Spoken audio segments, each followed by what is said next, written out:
I'm Steve Adams. My buddies up here forgot to put my @MSDeviceGuy. So if you Twitter me, @MSDeviceGuy. I am Steve Adams, Microsoft's The Device Guy. And I just wanted to take a few minutes and literally 2 minutes, and share sort of what's important to Microsoft, what we're thinking about when it comes to Windows 10 and deployment. So first of all, who in the room has an EA with Microsoft? Okay, excellent. And who knows that with an EA comes DDPS, or Deployment Services Vouchers? Okay, so everyone that didn't raise your hand, you have vouchers that will help you deploy Windows 10 through our partners. So please, please, please go to your EA person and say, what are these vouchers I've heard of? These are not the vouchers you're looking for. Yes, they are. They're DDPS vouchers. Second of all, everyone that has, all of our customers in the room, who works with a Microsoft partner to help them with deployment? Okay, excellent. We have funds available through our partners called Accelerate. Repeat after me, Accelerate. Okay, Microsoft has money to give you to help you deploy Windows 10. I patched it.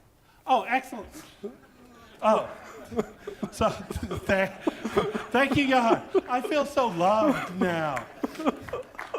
Thank you very much. We're here all week. No, we're not. We're leaving this afternoon. So anyway, so two buckets of money that we have for you that go underutilized every year. First one is DDPS vouchers. So go to your EA administrator and say, give me those vouchers. That allows you to bring in your partner of choice to help you proof of concept, pilot, or go into production. So please use those. Second one, what was the magic A word? Accelerate. Ask your partner. Ask your Microsoft field person.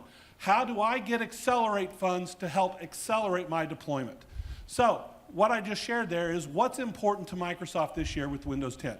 Yusuf on Monday shared with us that we were at how many million Windows 10 devices? Boy, I wish I had prizes for the front row here. 400 million devices. Okay, that's 40% of our target. We want how many devices? 1 billion Windows 10 devices in the first 14, 15 months of the product's existing. That's pretty amazing for a desktop operating system. How long did it take us to get to 400 million with Windows 8? We're still not there. Shh, shh, shh. So anyway, please, please, please use our resources, use our teams, use our money. We are here to help you deploy, and to help you deploy even better and troubleshoot those annoying little things. Johan and Michael, take it away. Thank you, sir. Awesome. Thank you.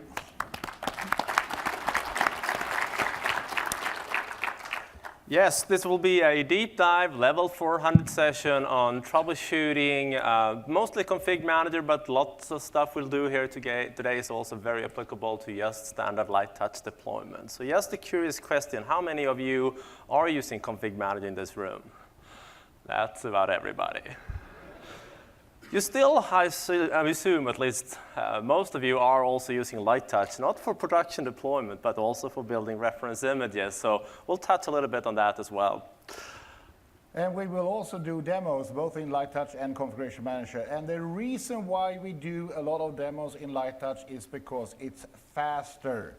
It is the exact same way it's going to work in Configuration Manager. It's just to shorten down the demo time. It's the same task sequence engine, basically. So there's no standalone version, but yes, yeah. So my name is Johan. This is Michael. We both work for Trusec, and we have some distinguished people also here on the hecklers row. We have Troy, Mike, and Michael Niehaus. Probably going to ask us some hard questions, I think. There is a monitor or a Twitter feed as well that we monitor here on stage. So if you tag your questions with the session code, hashtag BRK3150, we'll be able to catch them. We also have people, Amy is offline and watching the stream, online remote, and watching the stream as well, and can answer questions. So give us questions there, as well as we would love to have questions on stage or here in this room. Yes, shall we? Absolutely. You're the clicker. I'm the clicker. So my work for the entire session is to do this. Yes. And you do too well. Thank you so much. As I mentioned, this is a troubleshooting session. This is a deep dive session. We assume that you have used these stuff before. So we'll use Notepad. So be in command prompts and PowerShell prompts. So we hope you'll not be afraid of that. Next. So starting off, debugging config manager things. Everyone who's been doing any type of troubleshooting in config manager knows that it's the log files that you turn to. Since 2012, Microsoft kindly added in scene trace right into the boot image. So that's the premier utility. Unless your name is Wally, then you use another utility. But scene trace is the one that you use to read the log files. It's real time, it's updated, it's formatting them well, and simple is good stuff. How many times do you get the question, I have the following issue, yada, yada, yada, and your reply is, can you send me the log files? About every single time. And then the other guy says, well, I don't have the log files. And in that case, the answer is, I can't help you. Yeah. So the interesting thing about the log files is they are in different locations depending on when it fails. And I'll come back to that in a bit. Also, the default or the main log file in Config Manager is the SMSTS log file. And even though Microsoft already back in R2 SP1 actually increased the size of it from 1 megabyte to 2 megabyte, it's still scenarios because of the default settings in Config Manager where debug logging actually is enabled for some reason, I don't know, but it is. It generates a lot of data, easily 5-6 megs of data. And if you think of the number 5 and 6, and you try to fit that amount of data into a 2 meg container, it's challenging. Slightly? Yeah, math. But anyway, I will talk a little bit more about that shortly. So next slide, please. So we do have other options available as well. Every now and then, when you do things, the sequence will, start to do its actions, and every now and then it will report back to the site server. Send up status messages, not super detailed, but sometimes good enough to help you troubleshoot. And you can view that information in reports. There are a bunch of progress reports in Config Manager. There is also, you can create queries directly through those status messages inside the console. So you can get the information there too. Of course, you can also enable server-side logging. That's available both for MDT and Config Manager, Light Touch and Config Manager. And when you do that, if something fails, well, the log files will be copied to the server. And not only the SMSTS log file, everything else as well. The logic of the script that does this is actually smart enough to reach into your machine and grab every possible log file it can think of to help you debug. So for example, if the sequence passed the step that does driver injection, you will actually see the log file, DISM log file, that can help you debug drivers on the server in the folder where that computer name is. There will be a net setup log file that can help you debug join domain operations, assuming it actually came to that point in the sequence. So it grabs some 20 files from your machines and put them in a folder on the server so you can easily debug those. Next slide, please. How do you turn that on? How do I turn that on? I will absolutely show you how to turn that on in a bit. Good question. The second thing is, well, the log files will only be there assuming we can actually start the deployment. And it happens every now and then that you have a machine, you press F12 or you press Enter if it's a UEFI machine to PXE boot it, and it doesn't PXE boot. It will just give you like a abort PXE and it dies immediately. So at that point, the log file on the client doesn't really help because we don't have any at that point. We are still just dead in the water. The machine is basically, nothing is running on that box. So, slide. So, Says demo. says demo. And your number? 7. 7. Very nice, very nice. So, I'm going to start a non-PXE deployment first for a reason. I'm going to start a light touch deployment. So I will go to a clean VM that is configured to boot from an ISO.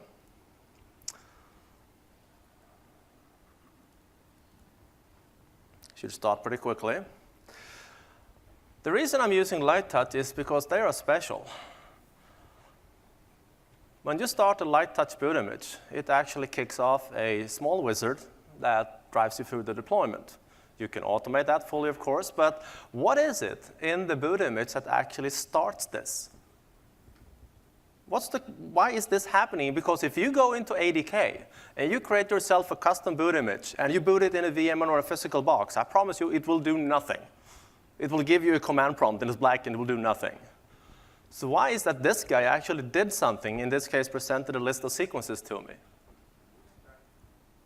Bootstrap, yes, but that's later. If I open up the command prompt and adjust the font size a little bit and the colors a little bit, in the root of that boot image, there is an unattend file. If I open that unattend file, you can see it's actually set in the screen resolution, which works great in BIOS-based machine, not so great on UEFI-based machines. You can see it's actually launching a script. That's why it starts the wizard. This script, yes, reads the bootstrap in the file and tries to figure out what to do. But this is why the boot image actually does something at all. And this is useful for Config Manager. In a few customer environments already, both for 15.11, both for 16.02, and both for 16.06 versions of Config Manager, I have seen an interesting error happening. So this is my blog. This is the error you might see.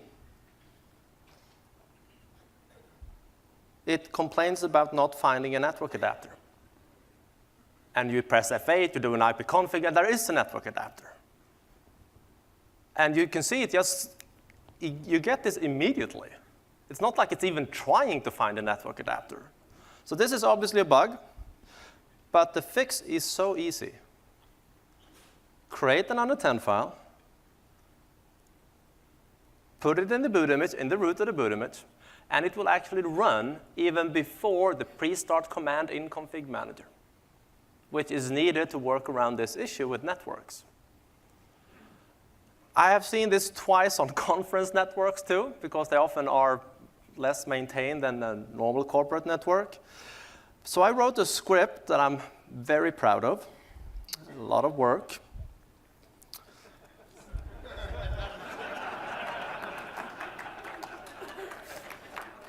Thank you. Do you have a training on that? Yes, I do. But simply, I gave it more time to do its business. And that's solved the problem for all those networks, every single one of them. So if you do run into that issue, remember that, yes, you can put an unattend file in the root. You can have that to call a script to do something. I've seen other customers doing this to actually clean up disk. They may have been using, say, third-party disk encryption on the box, and then they want to go BitLocker, so they will try a bare metal deployment. And the config manager action will try to start to do its business of formatting drives, and sometimes it gets upset if there is third-party disk encryption on the box.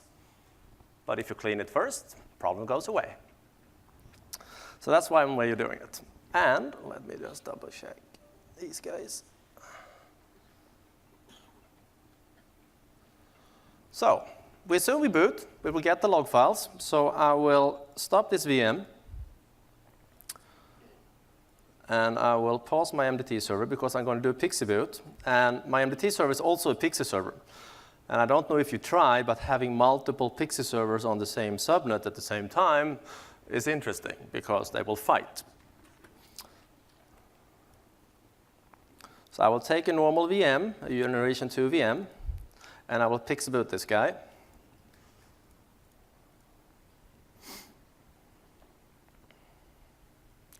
Press enter, it will start to download the boot image. And what can you do to speed up that process? Well, this morning, I stumbled across this blog post. Mr. Jörgen Nilsson, fellow Swede. This is new in Config Manager 16.06.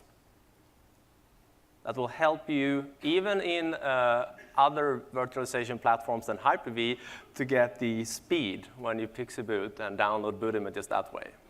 Because this one up here has been around for a long, long time. But this one is new and can actually help mitigate some of those long downtimes of downloading boot images. This varies with hardware. Typical, I've been very successful by setting this to 8 in most environments, except for ProBooks. But it's often, you can often increase it to something higher than that. So anyway, the machine pixie booted, and I can start to log in. Now, when I press enter here after typing in the password, it's going to contact the site server, and it's going to look for policies, deployments for this machine. If you are on slow networks, really high latency networks, this may time out on you, and you will get an error message saying, sorry, no policies for you. But first of all, it could actually be that you don't have a deployment. So how do you troubleshoot that part? How do you know already at the pixie boot if the machine will have a deployment or not? SMS pixie log, thank you, sir. So if I go to my site server, go into my installation directory of config manager, wherever you have it, please don't have it on the C drive. The inboxes are in that folder, and they can be full if something goes wrong. And then it's bad if it's on the C drive. So I open the pixie log file, and you can actually see here in pretty much clear text that, okay, I've had MAC address here, it tried to boot that machine, found an option on advertisement, it was this sequence or this advertisement for that, deployment, I don't know what they call it, advertisement still. But it actually found a boot image eventually, and it handed that boot image down to the client. But this is how you can see what's actually going on the server side. Now, what to do if it takes too long? Well, there are variables you can set to give it more time. And obviously, you can't set those variables in the sequence because we haven't yet started the sequence. The problem we are having is we don't see any sequences. So let me see variables here.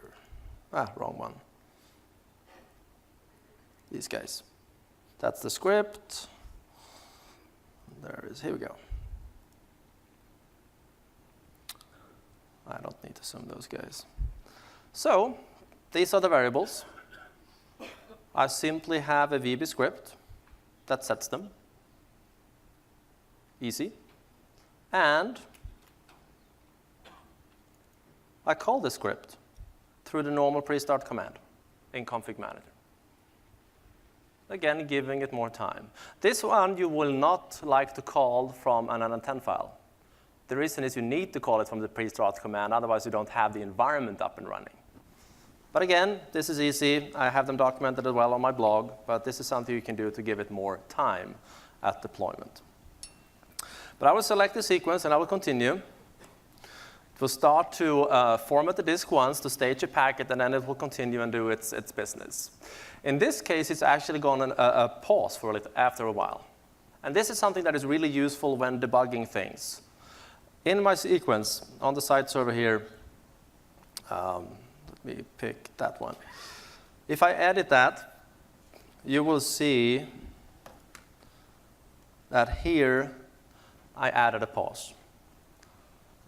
I added it directly after it tried to format the disk the first times. So in this scenario, I was troubleshooting disk partitioning. Something happened. I added a pause to the sequence, so it actually aborted at that point. And at that time, I can now just open a command prompt. Press F8. Run disk part, try to partition the disk manually, verify that I actually have a driver for it. And not only just clean it and create a partition, but actually format the partition as well. Because sometimes you can create a partition, but it's the format action that will fail. And when you run that interactively, well, sometimes you will see things that you don't do when you just have the sequence engine running. And at that point, I mean, if you place a support call with Microsoft, It doesn't really matter what deployment solution you're using. You can just tell them flat out, I'm starting on a Windows PE boot image. I cannot run this part and create a partition. And they will be much easier for them to help you troubleshoot that process also through support. But anyway, if I go back to my client, it should now have reached the point where it's pausing.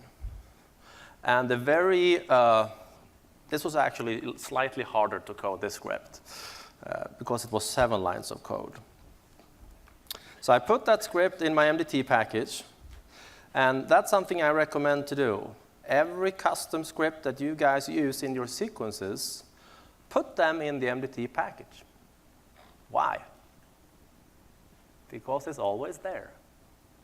They always stage that package on disk. You always have those files available to you. That's why you see in the sequence many, many, many times there is a use toolkit package option. This is where they make sure that those files are available to you. So if I go into the scripts folder here, CDI, pause, WinP, this is it. This is just a script that is looking for a text file. And as long as that text file doesn't exist, it will just wait. Loop and wait. Now, so here's a good question for you. That assuming that you integrate MDT with Configuration Manager. Yes? Yes. There's always someone that says, I don't want to do that. Yes? Yeah. Because we don't need that extra functionality. But we don't really have that approach. It's not the functionality. We want to have a deployment framework. And a good starting point is to have that toolkit. So even if you are using a native Configuration Manager sequences, you can still include this package just to have all the scripts available. I mean, you can view MDT as a bag of, candy or stuff that you really, really like. You pick the stuff that you like the most, and you use that. Just because that package contains some 200 plus features for OS deployment, you don't have to use all of them. And I know very few customers who uses all of them. But you pick the stuff you like. And the framework for development is just one of them. Yes. So anyway, I will press F8. I will get a command prompt. I will do the same operation here again. To make it slightly more visible. At this point, I can open CMTrace. Obviously, I can go to the default log location in the beginning, which is the Windows temp folder on the X drive. And I can open the sequence log engine, and I can follow my deployment from here. If I want to, I can also go into my C drive in this case. It doesn't have to be the C drive. It could be E, F, something, because drive letters in Windows PE are temporary. It's not the same as Windows will actually be installed to eventually. But in here, I will have a WD package folder. I will also have the normal packages folder, to which the sequence downloads all its packages eventually. But this one is special. This one is the MDT package. So here I can go to the scripts folder. And I can run, for example, a script that will enumerate all the settings that I have currently in my sequence and just dump them out to the screen. Or preferably, how about pipe this to a text file and open that text file in Notepad.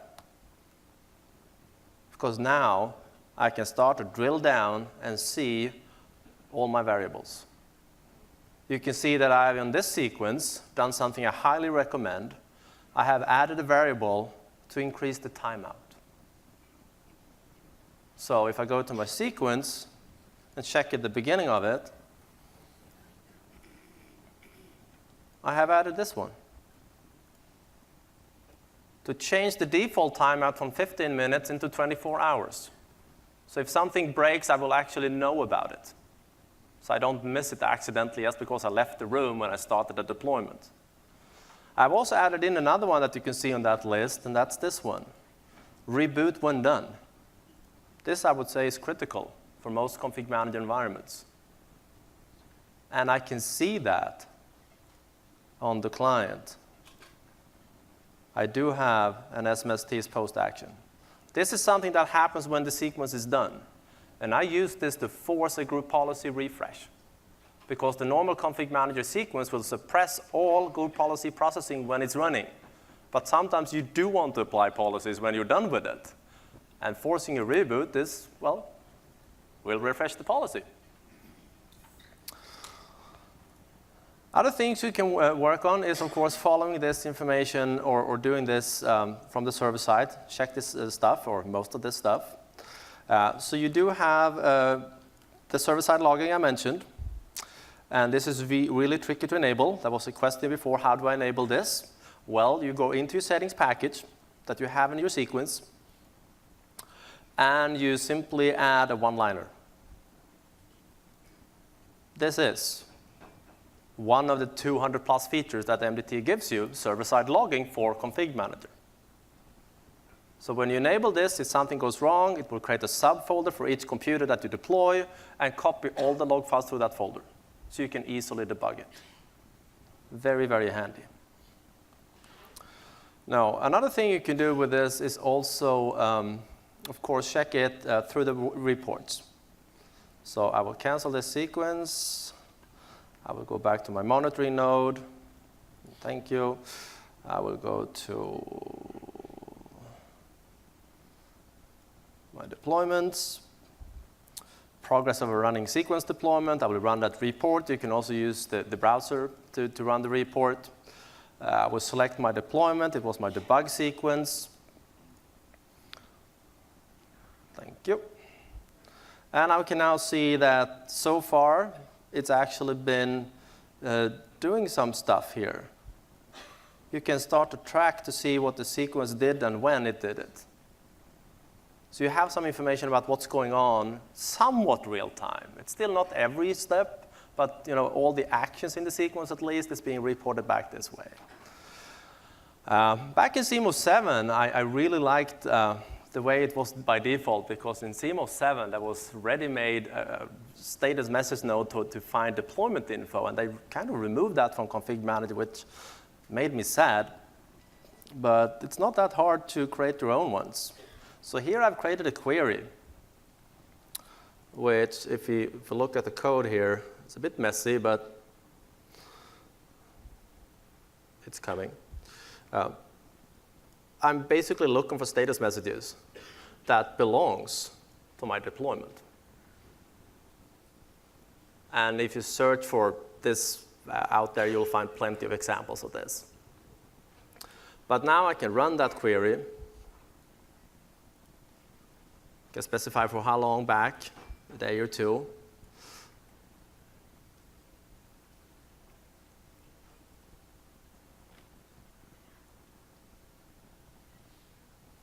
And you wait patiently, as you do. But here you see I have a status message from that computer, and when you start to look into the details, you will actually see additional information about everything that was happening here. And sometimes that can give you some clues as well to debug things. The nice thing, this is server-side. You don't have to be on that client, which can be in another state in a different country. So this is useful as well. What you also can do in Config Manager is there are filter rules that you can enable. So if you go to your site, you have your status filter rules, and you can create your own ones. What's the happiness? What's the code for happiness?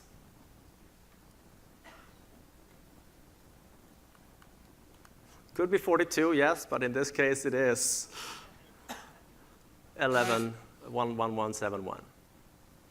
And if it's happiness, you can launch a program that sends you an email with a green logo on it and say, yay. You can also do the opposite, which is probably more interesting. You can search for non-happiness, utterly failure, which is this error code or status matches, and you can do something else. And now the site server is keeping track of your deployments and sends you an email when stuff is good and when stuff is bad.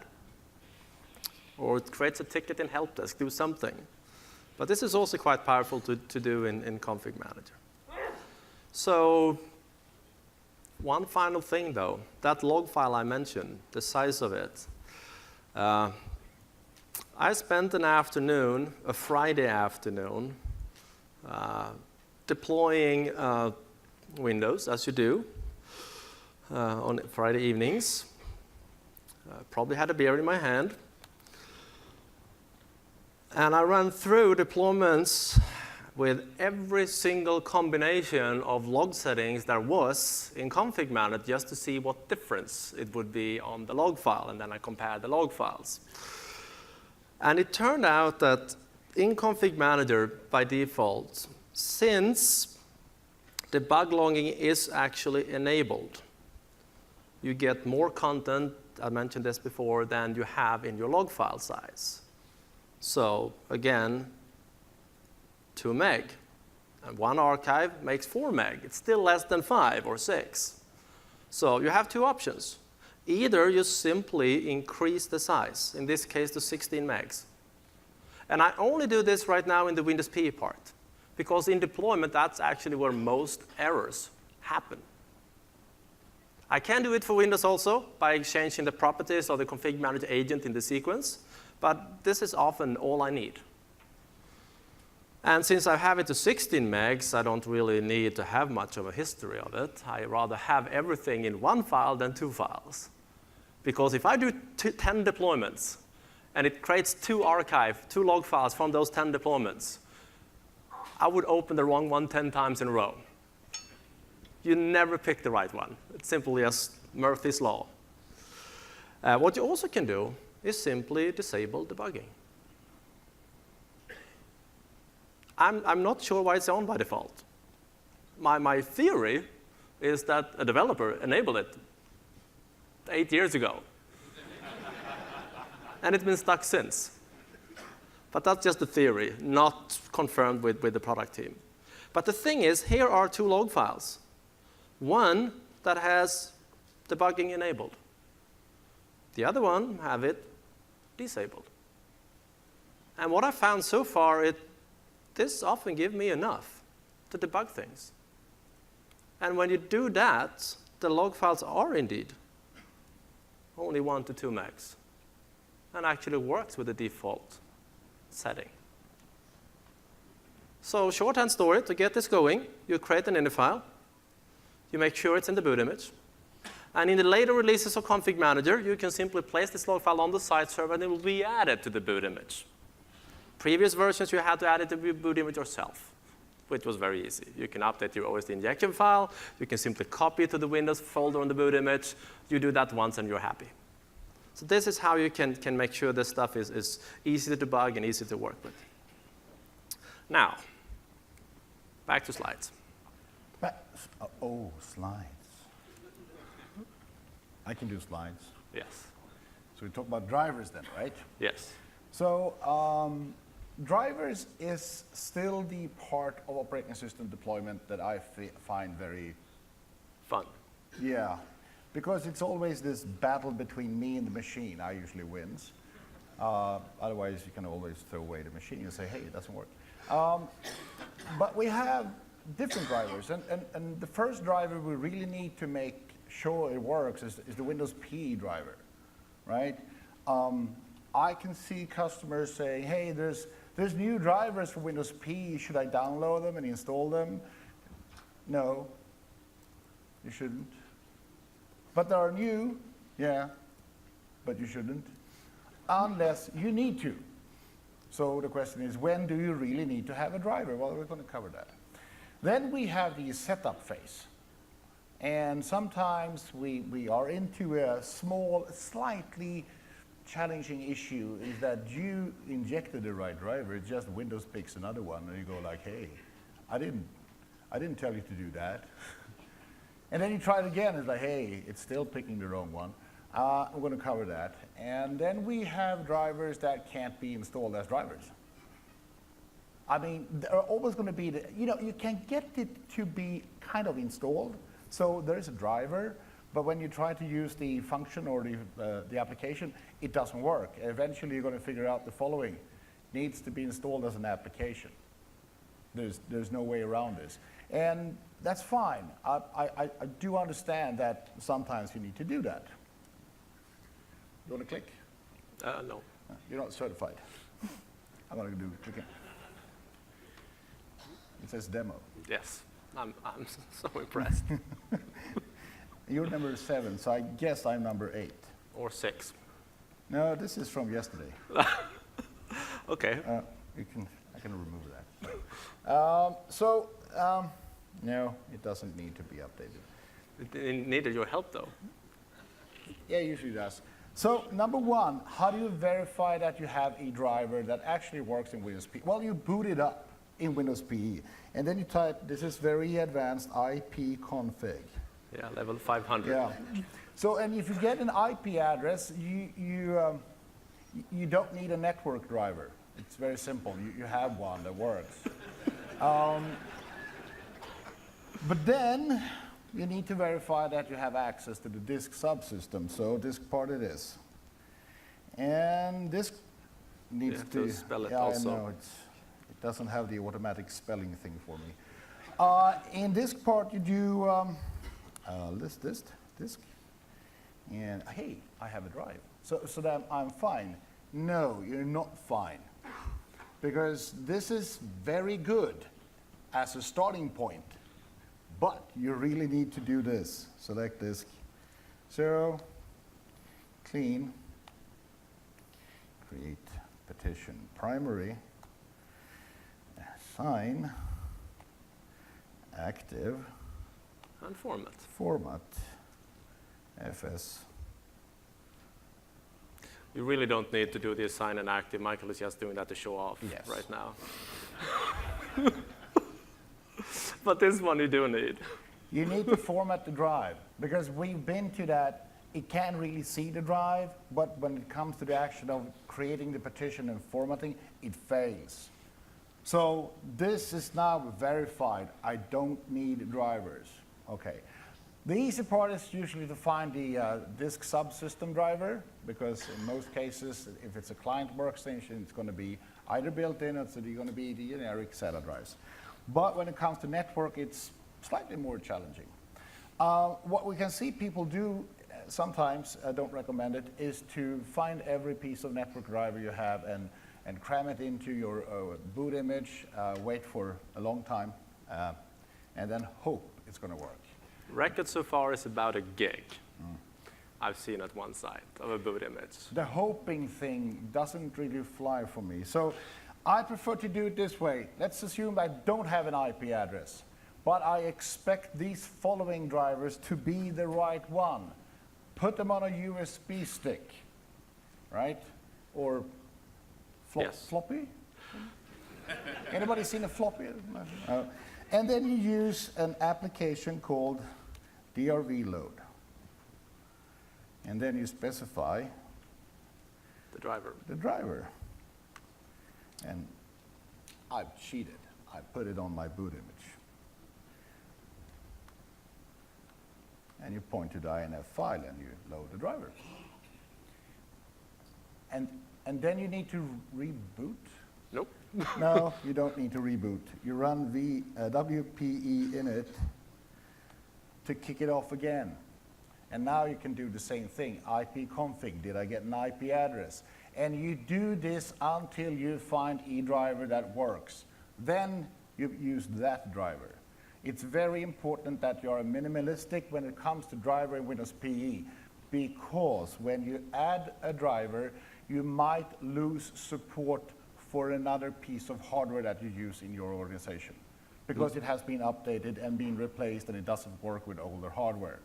So even if it's possible to download an entire cab file with Windows PE drivers, don't do that. Pick the exact driver you want to have. I know it takes some time, but usually it takes me half an hour to figure out what driver I need for Windows PE. Now, that was Windows PE. Yes. Then we have drivers for Windows. Then we have drivers for Windows. We can go to the device manager and we can see that, hey, I have a display driver here. It's an NVIDIA card. and that's pretty nice. And in this case, it did pick the right driver. Now, the problem with picking the right driver is that, I wouldn't say problem. The challenging is that Microsoft is using plug and play. Sometimes called them plug and pray, but that's another story. It's based on ranking. So it's gonna grab all the drivers that you downloaded to the machine and say, hey, here's all the drivers, stage them. Absolutely. And then Windows will fire up and gonna say, hey, I'm gonna pick one of these. How many of you have kids? Multiple kids. There's one thing as a parent you do once when you have multiple kids, is that's going to the kids and ask them what they would like to have for dinner. Because if you have multiple kids, you're going to get multiple answers. Eventually, as a parent, you learn the fact that it's much easier that you pick the food, and then you'd say, dinner is served. It will be meatballs. Yeah, and then one of the kids says, I don't want to have that. Well, that's the only thing you're going to get, and they will eventually accept the fact and have the meatballs. And you need to treat Windows the same way. You need to feed Windows with the one and only driver, and Windows is going to be happy and say, hey, I found one. I want to use that. It's the best. It's the best of every one I used to pick. Now, the ranking system has been around forever. But you can search for why did Windows 7 pick that driver. And then you're going to find a blog post that explains that. And if you zoom in here, this is a part of the setup api.dev.log. You can see here, it actually did find 2 drivers. Here's one, and here's the other one, and of course, pick that one. Because it's the best. Because it's the best. It says From a so. ranking point of view. Selecting best. Yeah, so, exactly. And the reason why it picks that is because it's best, because it has the best ranking. Now, ranking is divided in multiple numbers.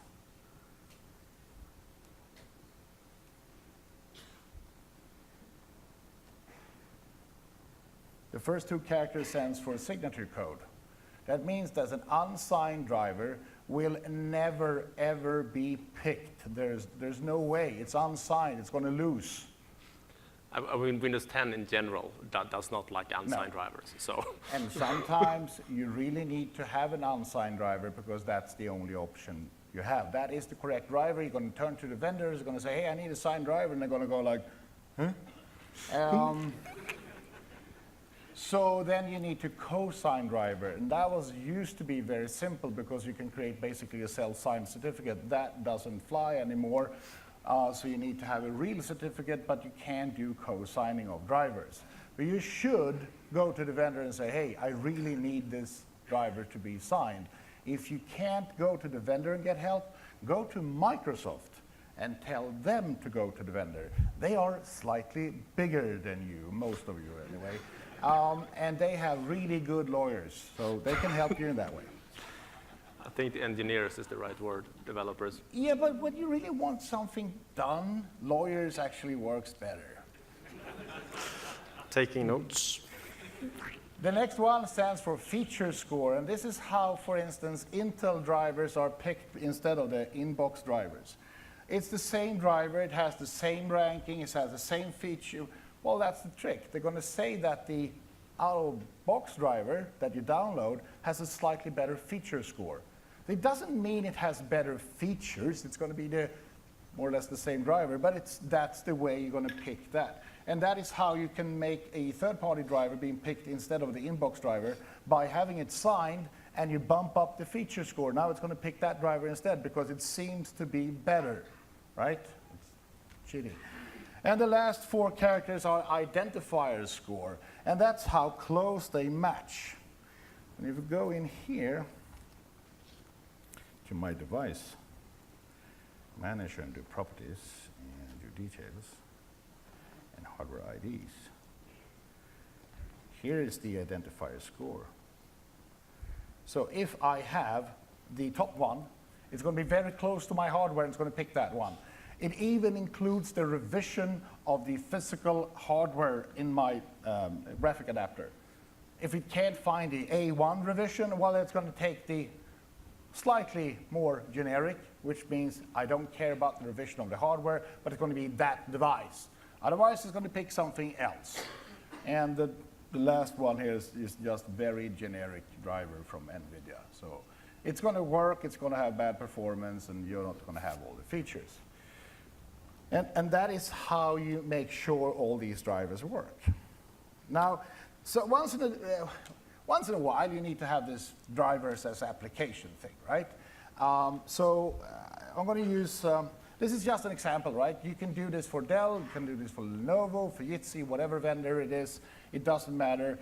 They have their own tools. They have their own tools, and it's pretty easy to find that. Let's assume that for any reason I need to install the HP hotkeys support thing because my users really want that feature. Anybody had a request for things like that? And you go like, what do you, why? I really need that. Okay, you need that, fine. So I want to use the View Softpak CVA, which is a text file. I'm going to open it up, and somewhere here it says how to install this, hopefully. Oh, there it is. The obvious command, which is very simple. Look at the stuff in the middle there, the log file. Yeah. Often with driver application, that's the key to have config mounted, to be happy about that setup. For example, some of the older install shield setups that installs driver apps, if you don't have a log file, it will fail. But what you find in HP is they often provide you with the config manager switches in their information file about the driver. And if I don't want to have it in the %temp folder, right? I don't want to have it there. Where should I put it? Well, I can use the parameters for where either Light Touch or Configuration Manager stores the log files and put the log file in the same location, which means if I now run SL share, those files will be copied as well, which is pretty nice. So I have the command line switch. I need to export this application. Copy Softpak to directory. I'm going to put it on the desktop, create a folder, demo this, okay. Hey, there it is. And we need to extract it. Maybe I can extract it this way. I don't want to install it. Yeah, I can extract it to that folder. That would be fun. Yeah, I don't need to install that. But I do need to grab the package, which is in the folder. And so here's the setup. Here's the entire application. 90. And go 90, copy. And then I need to create a package of that. I'm going to create a package in either Configuration Manager or create an application in Light Touch. Doesn't matter in what way. It depends on the deployment solution you have. How do you get that package installed based on the fact that it happens to be that particular kind of hardware? Because I don't want to create a task sequence thing and say, hey, if that happens to be that make and model, then you should install this application. We prefer to do it another way, and what we do is this usually. I wouldn't say usually, we do it every time. Well, with one exception. What Michael is about to show you is the ability to have a separate engine feeding apps into the config manager sequence, which is fantastic for any type of network deployments. Yep. So this is dynamic assignment or applications. This works awesome unless you're using a standalone boot media, where you actually need to have everything staged on the boot image. Correct. In that case, you really, really need to have it in the sequence. Yes.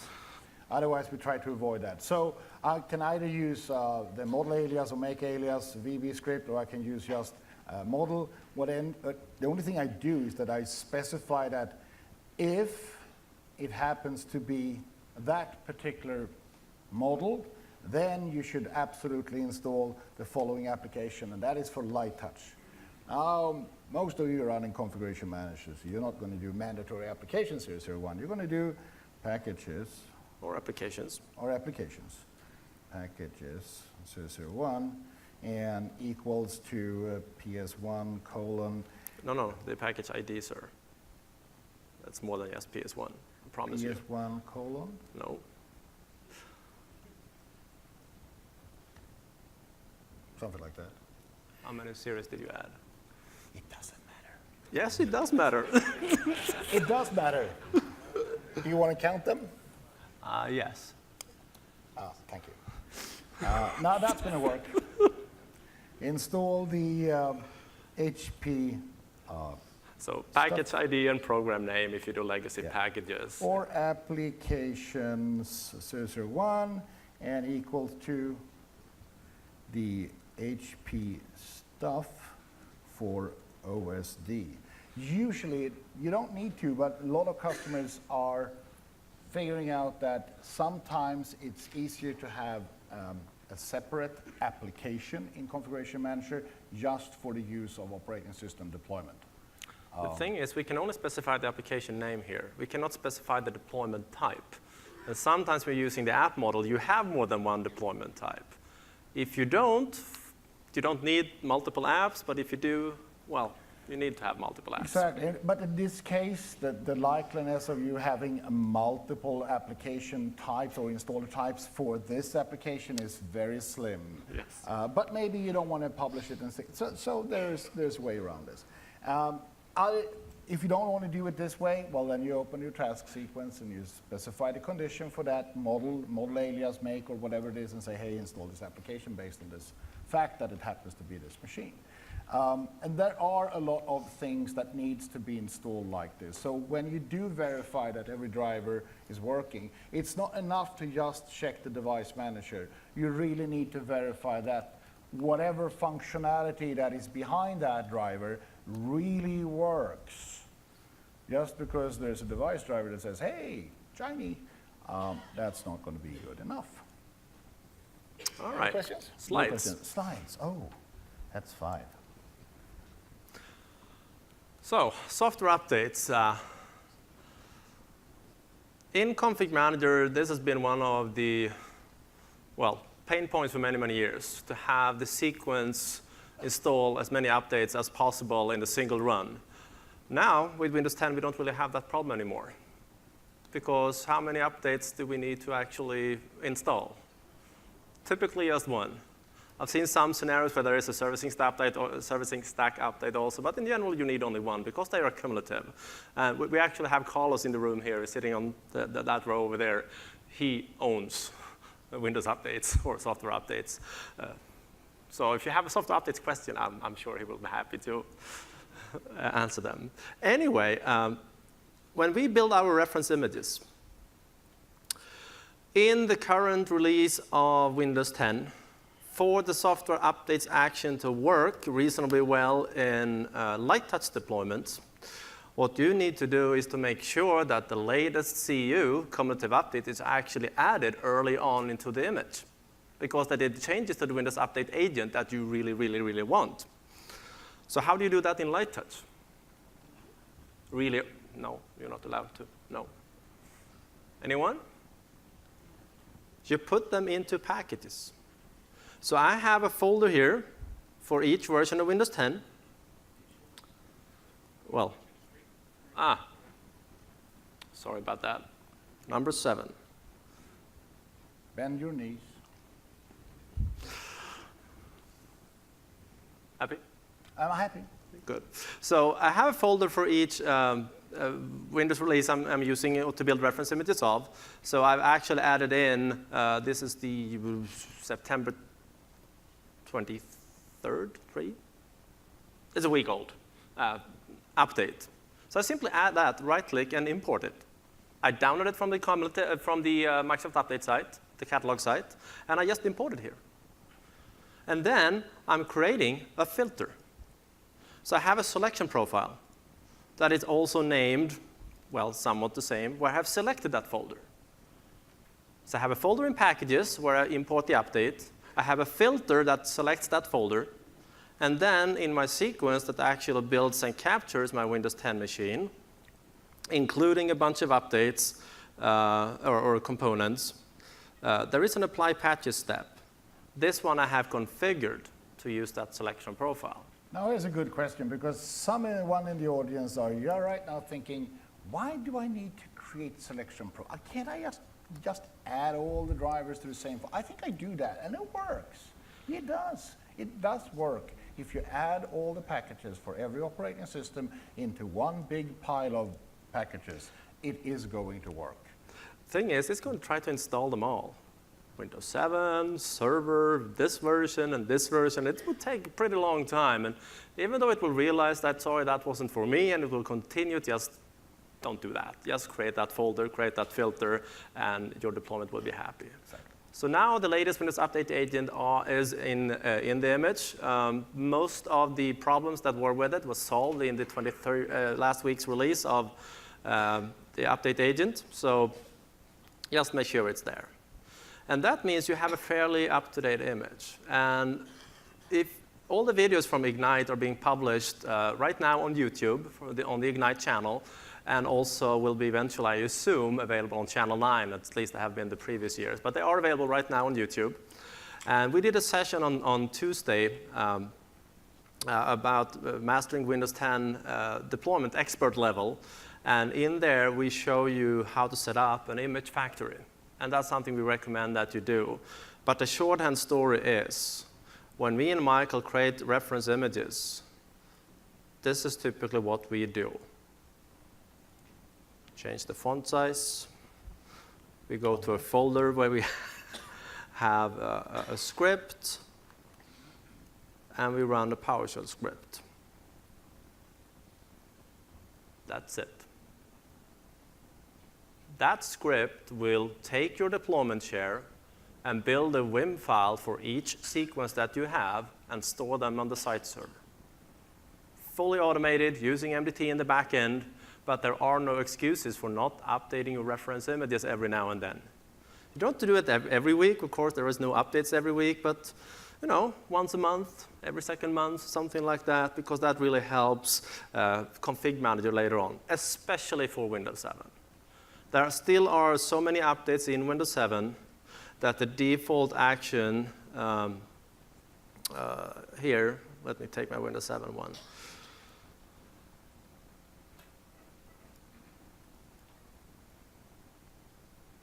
This guy may time out. But it doesn't do that if your reference image is fairly up to date. So the quick fix, I say, is to make sure the reference image is up to date. Now, they did add a variable in, help me out, 1606, that will allow you to specify the timeout to more than 30 minutes. Do you really want to have the sequence wait for more than 30 minutes? No. Get your image up to date, and you get away from the problem altogether. So, yeah, that was some tips and tricks around software updates there. So, slides. Now again? Yes. It's too many slides. I don't like that. No, we don't have too many slides. We have one, and then we have demo. It's perfect balance. Okay. It says demo. I'm going to skip that. So we then have the in-place upgrade limitations. I wouldn't say limitations, but we do have challenges around in-place upgrade. And number one, when we talk about in-place upgrades, yes, they work. Yes, we don't really have too many problems around it. One really common discussion at customer sites is this. We are planning to do an in-place upgrade, but we want to do a shifting from BIOS to UEFI, or we want to do this and we want to do this. If your machines are old and they're going to be up for hardware replacement, doing an in-place upgrade, keeping the BIOS and everything, that's going to be fine. Because then you can have the users trying out Windows 10 before they need to replace the hardware. We don't need those big bang projects. Big Bang is a really nice TV series, right? But you don't need to spend too much. So challenges are, and you can go to this Your site. screen? My screen. Oh, it says demo, almost. Now it says demo. Yes, I see it. I'm 8. So a friend of mine did write this. We do have limitations. Language is one. I did have customers that deployed the UK version of Windows 8.1, and now they want to upgrade to Windows 10, and they want to also change to US English. It's not fun to be in those meetings, but yes, no, we can't. Can That's one refresh it. problem. Sorry? Can refresh it. You can refresh it. That's another story, but true. Third-party antivirus, depending on vendor, even if you do have a supported antivirus, most likely you first need to upgrade it. Yeah, okay, so that's another story. You can't do 3264. You can't do lower SKUs, but you can go from enterprise to education. Pro to education. Sorry? Pro to education. Pro to education, and then you can change that later on. You can't do boot from VHD, you can't do Windows to Go, USB sticks, and that's fine. Nobody's going to do that anyway. That is basically the limitations we have. Other than that, nah, it flies really nice. There was a note in the middle there that was new in 1607 for Windows. Yeah. Which may give you some additional options in terms of third-party disk encryption, where you actually can have Windows install additional drivers for those scenarios. So if you have a vendor that has been working with this, your chances are higher than ever before. Now, there's actually two kinds of in-place upgrades. One is going from Windows 10 or a previous operating system version to Windows, from Windows 7 to Windows 10. The other in-place upgrade scenario is Windows 10 to Windows 10. Right? And that is going to be a more common scenario the more time we spend time on this. So I think it is the way to do a correct in-place upgrade. Yes. Now, if we do that, one of the things that you should be aware of, is this. Let's check this sequence. It pretty much looks the same way in Config Manager also, so we don't have a huge difference. I like to do it task sequence ways. There are the servicing, but servicing is, we can't really control it in the way we want to, so I prefer to have a task sequence. That way you can determine when, how, and since it's a task sequence, what do you need to do before? Well, we can run the upgrade validation and say if it fails, then don't even try to do this. We can also update drivers, we can uninstall applications, we can install other applications after we're done. So using a task sequence for the in-place upgrade seems to be a better choice currently, and I strongly recommend you to do that. Yes. So, other things. Let's see. Yeah. Even though Microsoft did add in the reflect driver switch to the command line action, how do you get config manager to use it? Well, there is a really long variable that you can use as well to force additional command line switches into the step in the sequence that actually runs the upgrade. And that's all well if the driver actually works. So far in my experience, when you have third-party disk encryption on boxes and you want to do an in-place upgrade, or even sometimes you want to refresh them, it can be a really painful process to work with the vendor and get the drivers working and all that. A more sort of a bulletproof scenario is to actually treat it as a replace. So if I can have the screen. Absolutely. Lucky number 7. Lucky number 7. So here I have a backup-only sequence. This is the default replay sequence in Config Manager. It does a backup only. In here, you can also add additional BIOS configuration things if you want to convert from BIOS to UEFI, and Mike Terrell had a session yesterday, was it? Wednesday? Search for Mike Terrell on the YouTube channel, and you'll find a session entirely focused on how to do BIOS to UEFI things, and Michael also has some info there later. But this is a backup-only sequence. So I will run that on the existing box while it's online, because then I don't have any problem with reaching the info on it because it's online. And I will store the backup on a server somewhere. Then I simply take a normal bare metal deployment sequence, and in the end of that process, I restore that backup on the same box. Normally replaces when you're replacing computers, but you can also do it on the same box to work around issues with third-party disk encryption. And that always works. So, slides. Oh, slides. I'm shifting. Yes. So let's talk about running PowerShell for a while. In the sequence. In the sequence. There are different ways. One is to use the built-in actions. They work. And then we can use, of course, custom actions, which means that we basically run it as a PowerShell script. We have variables and handlings, and we're going to cover that if I shift to 8. Now, one thing to remember is to make sure that you do have your Windows PE features set to include PowerShell. And sure, this will add 100 meg or so to your boot image. I couldn't care less. You're about to apply a 10 gig image. If the boot image is another 0.1, okay. Okay, so fine.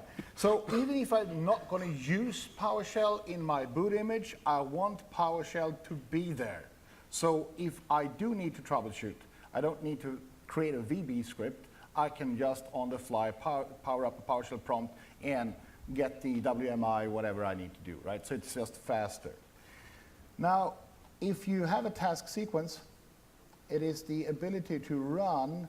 If I go to this, I have the ability to actually run a PowerShell script because there's a native function to do this. This is a very useless PowerShell script that just prompts stuff on the screen. But if we open that PowerShell script, which I have here, somewhere around here, go to Search. maybe demo PowerShell script and open that and make it slightly bigger. You can see that it has a function and has another function to import all the variables and has a start looping, and it's going to write stuff to the screen. If we use write progress-activity, that's going to pop up in the task sequence engine, so you can see the commands are actually running if you want to do that. And of course, you can do things like this, just waiting because you can. Another way to run a PowerShell script is to run it like this.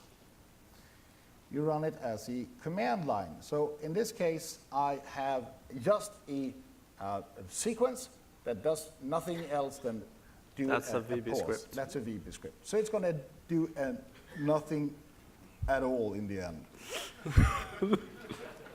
And then from that command prompt, we can now execute the script. So I'm going to go to that machine, and I'm going to pick this sequence. It's called user, there's no dev, here it is. And I'm going to pick that one. I'm going to do next. And I'm going to do begin. So now it's going to run this. It's going to end up with just an empty OK. And that means that the sequence is running. If the sequence is running, I can start PowerShell elevated, and I can load the SMS TS environment, and from within that, I can now play with my variables pretty much like Johan did in VB script. That means it's pretty easy to create your own things like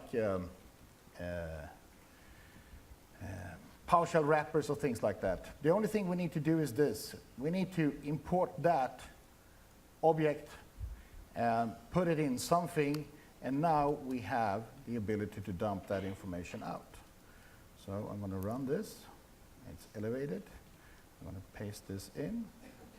I'm going to make it slightly bigger. Now you can see the super advanced OK button coming up. And let's remove all this stuff that we don't need to have. Yes, I know. So now we have the ability to load that. And now I can run this to get the variables out of the system. And if I run this one, it can give me everything. So this is the way we start developing script. Do I have the right, so what's the variable for that? So we're converting every TSM environment variables into a PowerShell variable. And if you go to my blog and you search for something like BIOS upgrade, you're going to find one of those PowerShell script that uses this functionality. So it's basically a PowerShell wrapper around it. All right, slides. Slides coming up. So this is very easy in Light Touch to do, what Michael did. It's more tricky in Config Manager. Next slide. But what we can do in Config Manager is we can borrow. I was about to say steal, but we don't do that. We borrow a component from MDT, and we use it together with Config Manager. So next slide, please. It says demo. Yes. I'm very happy that you. So let me start up a client here. It's a Windows 10 machine. And on my site server, I have a sequence created exclusively for debugging scripts. So I just have a very short sequence, use the package, run the gather, and then it's using the service UI component to actually just launch a command prompt. Because that command prompt will now run as system, as the sequence itself allow me to access stuff which you normally do not have access to when you're running a sequence, because it will prevent you from interacting with it unless you are in Windows PE. So if I go to that client, log in. I've already deployed this sequence. I will just open Software Center.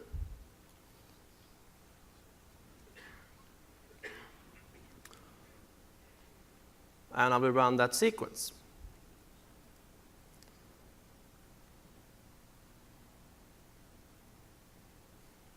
Downloading and installing software. It's downloading the MDT package. It runs gather eventually. But in the meantime, I will open up a elevated command prompt, because you can clearly see that the sequence engine is running. If I go to this folder, I'm a local administrator. You can see it in the title bar, but just to make sure I'm an admin. And if I run a script that tries to access the sequence variables right now, it's not going to be happy. But if I wait until the sequence opens the other command prompt, which is yellow, and I run the exact same script, then I do have the variables. And this allows me to run my scripts over and over, change them, run them, change them, run them, until I nail them. And then I will update them the package and deploy it as normal.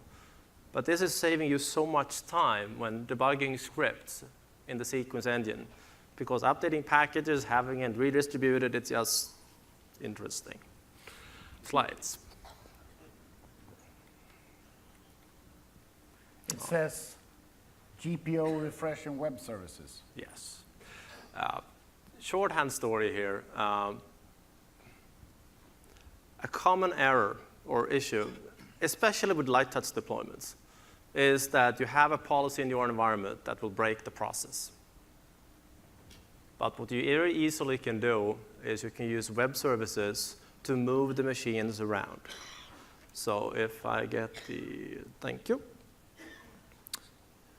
You can download these web services from Codeplex. I've been around for quite some time. I have some of my blogs as well. But in your sequences, you can simply add instructions, in this case to say, hey, in this case, I'm getting the target OU from a database where the machine is supposed to end up eventually. That will store that away in a variable. Then I will set the staging OU, to which I have no group policies, no group policies at all. That's what I'm going to use for my entire deployment. But in the very end of the sequence, I simply call the web service that moves that machine by calling a web service that contacts the domain controller and moves the object to the right location, and then I do a final reboot. So now I can run through the entire sequence without any policies applied, but in the end, I'll make sure that the policies I do want to happen on the box is actually on the box. It could be policies that displays a notification.